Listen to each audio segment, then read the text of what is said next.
A pit of vipers this year, and has really made for an exciting season.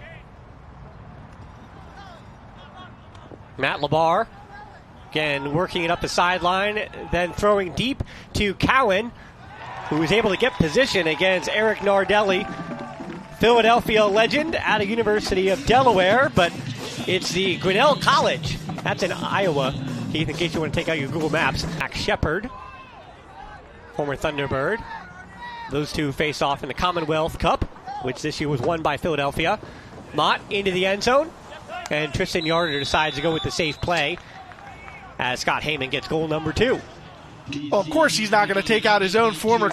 They look content right now to let this defense operate. Nardelli inside for Adam Grossberg. In the end zone, the layout block, Matt LeBar. That knock from the ground. May not have too much gas left. Randolph, and it is Chartok this time, peeling off. And Sullivan Reismeyer Bailey. It's the dirty hold. They've been on the sideline for about 5 minutes of game time. Sam Grossberg going deep. Shepard went up early, went up. Suddenly, after points of turnover-free ultimate, the defenses are firing off right now. And Yarder, he knew bonus, and Sam Grossberg thought about it. Good defense by Randolph. Again, Randolph playing this deep point. That is a nice around throw, picking out Nate Little in the back of the end zone. What a heck of a throw by Phillies number 18, Nate Little. Tough player to pull off in a potential buzzer beater situation like this one. Empire now with 12 seconds left. Williams throws to the end zone. The wide open Cowan. Nice vision from Jack. Not a buzzer beater. There's 5 seconds left, but New York able to sustain their 2-goal lead. Way too easy. If you're a Philly fan, New York waltzing down the field in 20 seconds to blitz to the end zone. And so far, just 1 of 11 opportunities thus far. It's a deep look for the Phoenix. Sam Jonas has a beat on it, and somehow, with the left hand, Michael Maroon, the acrobatic catch. Now Pastor into the end zone. So from rags to riches, Colin White winds up completing it, but the story of that point is the youngster Maroon making an acrobatic layout catch with his left hand. That disc trailing away. It looked like Sam Jonas got in and was able to break the mark to Heyman. And over the head of Hannah, Snodigal picks up the trash. Things not going the Phoenix's way as Hannah lays out, tries to get it back, and that gives a wide open throw to Agami Contreras into Brownlee, and the break train has started. We talked about early in this second quarter, Keith, that New York Empire D-line, they don't score as much as they used. On the sideline, good sideline trap there from the Empire. And perfect from Ethan Lehman and Oliver Fay in that dump reset defense. The college student from UMass, Ethan Lehman, running through it, the Devil product. And now New York can open this up, can make it a 5-goal lead. Remember, this was 3-3. Oquan, inside break. And very little resistance. Deep to choose from, but the slimmest of margins as even that huck went off the hands of Hannah. And let's see if Snodigal can get to it. No, it's Maroon to get it back. Well, there's no lack of belief. No window for Grossberg to hit. He needed Snodigal to make a mistake, and the defender was not going to give it to him.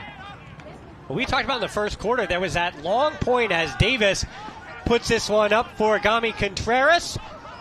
And this season, Antoine only throwing when he knows the receiver's going to catch it. He's now 15 of 15 in completions, and that is his 3rd assist of the year into Agami Contreras. And Antoine Davis, this is going to be unsurprising to you, does have something to say after making a play like that. Well, I mean, that's the best throw we've seen today. And that was going to be a question. How is this O-line for the Empire going to deal with working without Calvin Brown? Well, here in the second quarter, you haven't really had to worry about it. It's a Callahan! It's a hat trick of goals for Artie O'Quan. The first was okay. The second was a good throw from Tristan Yarder, but the third is all about the UMass product. It's 12-5 Empire. We said earlier that one of those goals was the biggest of O'Quan's career. I think we have a new nominee. Another mistake from Philly, and New York makes him pay.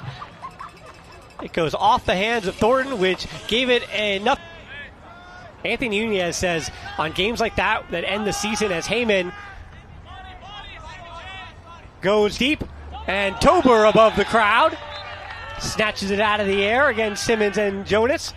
So much better confidence from the Phoenix O-line. And using it to create advantages downfield.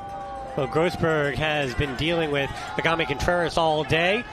That's a huck into Hanna, and a clean hold from the Phoenix as Matt Hanna gets deep again. And it doesn't matter because John Randolph knows how to get open, and good edge on the disc as well. Sam Grossberg against Ethan Lehman. Grossberg goes deep. Heyman winning the foot race. And you see that extra gear that Scott Heyman has. In the men's division, we talked about Michael Maroon. He's not even the most well-known Maroon. Grace Maroon, a Philly star as well. So in Mercemeyer Bailey doesn't have to be a star in the end zone very often, but he is this time against Max Tran. And so in Mercemeyer Bailey, because he doesn't really huck it, accountable. And 6 is a major miracle, but I think 10 might be the death knell. Marquez, oohs and ahs from the crowd. Conservation of greatness, and it's Oliver Fay to finish the play. Everybody likes when MKBHD can get a goal or two, and he hasn't always been available this season for the Empire, playing in the World Games, but New York taking their biggest loss of the year at the hands of DC when they visited DC, 23-15. What do you make of a matchup between those two teams? Shapiro knocks someone out of it. The offense has looked like it knows how to manage without him today. And in particular, the DC offense will have to contend with what feels like a new look Empire defense today. Brownlee, a lot of layouts needed to keep possession there, and Alati finishes it off. Alati's third goal of the season, the Rutgers product. They are in the playoffs, but again, I think it's the last game of the regular season. You do not want to go into the postseason flat.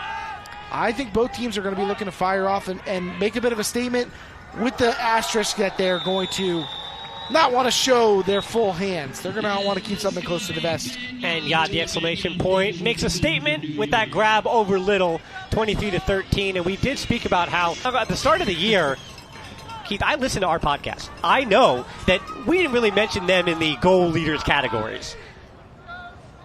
As this is another goal, one throw.